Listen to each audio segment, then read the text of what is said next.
There's no more corn syrup guzzling, fluoride brained individual than scaling champion players.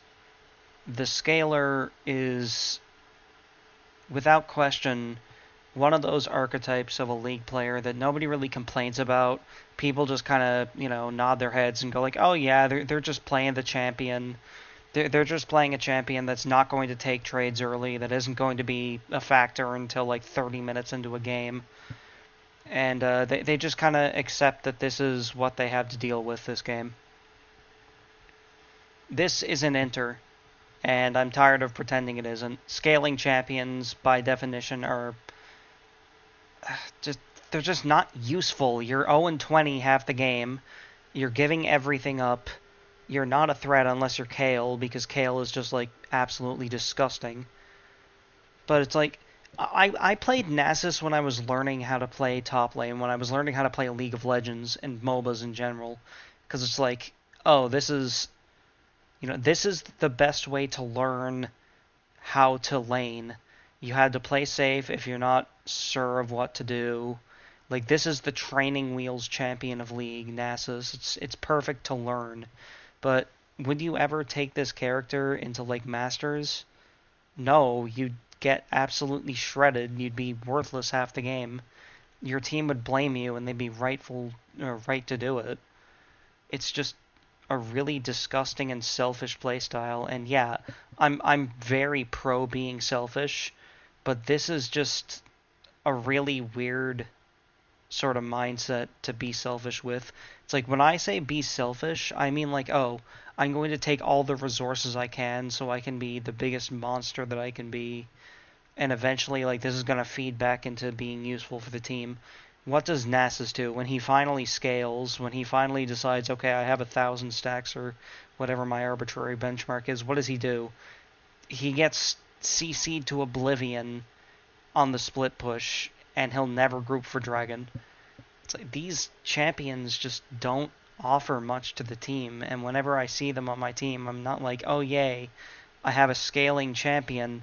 It's like, oh no, I'm gonna have a useless laner. It's and it's a mentality thing too, because these players are always so fucking positive, and it's just such a drag listening to them talk about how it's okay, we're going to get back in late game, like to trust the magic invisible hand of the scaling, because we're just going to get back so hard if we give them more dragons, if we give them more resources, if we let them take more. If we give them resources in a game about resource accumulation, we'll somehow win the game. Like, yeah, that makes so much sense, because your champion is just a magic bullet, isn't it? When your champion hits their power spike, we just win automatically, isn't that right? So just turn your brain off, ignore everything else, and just scale. Pray to the scaling gods that our scaling is better than their scaling, and if we scale really, really hard, then it doesn't matter that they're up 10 kills and 2 dragons and have a better team comp and more CC and a better front to back and like all this stuff, because we scaled. We, hit the arbitrary number that lets Nasus press Q 2 times and blow up the ADC. Forget the fact that he can't get to the back line because his champion just doesn't allow him to. Because his champion like needs flash in order to do that, and even then he's just gonna like get crowd control combo by Seraphine and Annie and whatever. It's like, yeah, it doesn't matter because Tenacity got nerfed a couple years ago because Garen was split pushing too hard and that made people mad. Like, sorry, Nasus, you don't get to scale anymore.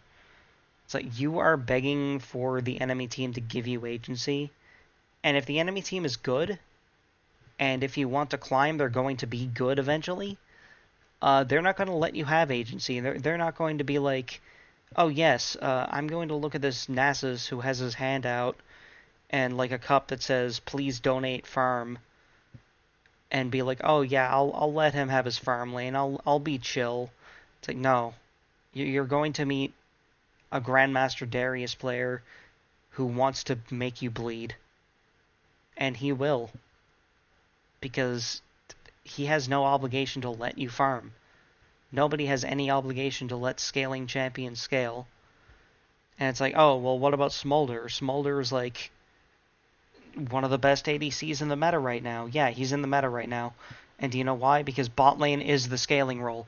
Bot lane is the role that up until 20 minutes does nothing. I never expect my bot lane to do anything. So naturally, yes, a champion who's built to scale in the scaling role makes sense.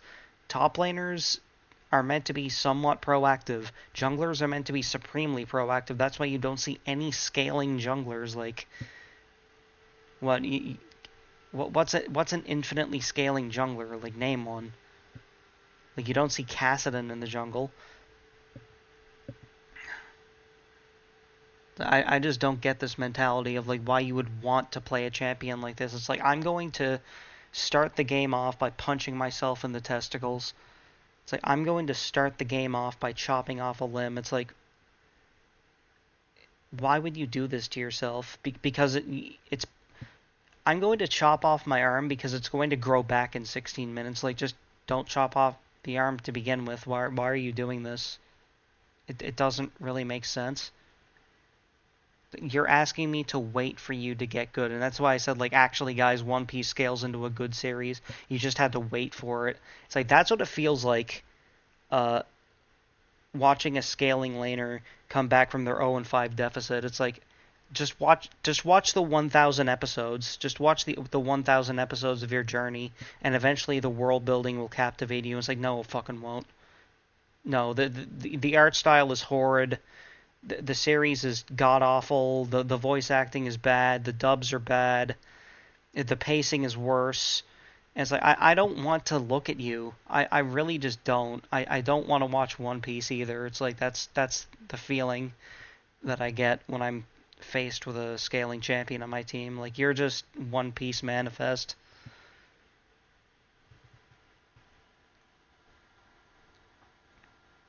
Oh, and then there's the fact that sometimes they actually will get to the point where it's like, okay, I'm level 16. I'm level 16 Kale. Forget the fact that I'm actually a very competent and powerful champion at level 6. I've AFK'd top lane all game to level 16, and I'm ready to fight for soul point now. I'm ready to fight for, like, our Hextech soul, and then we can snowball into Baron. And it's like they still just get picked off anyway. It's like all that, all that hype, all that time that you spent scaling, and what did you get out of it? What did you deliver? Nothing. You got blown up in one hit by a fucking level 18 Talon with full build because you spent all game top lane and you don't understand that there was a monster Talon in the game. Your scaling doesn't mean shit. Like, you could have pressed R if you were a little bit faster, if you were a little bit more attuned to, the tempo of the game, but you were busy farming top lane. That's more important. You were busy, getting all the CS you can and just not being a part of any team fight whatsoever because you need to scale, because that's the win con. You have ascribed a win con to your team, and it is you. Like, as greedy as I am as a player, like as a Mord main, a volley player, it's like I'm a greedy motherfucker. I want to take all the resources because my end game is to use those resources in service of the team fight, in service of getting the team what they need to win. Your win con is infinitely more selfish than mine, and I pride myself as a selfish player. Like, your win con is literally just me. That's it, just me. Once I scale, we win the game. And it's like, it doesn't even happen that way. It's not even a promise.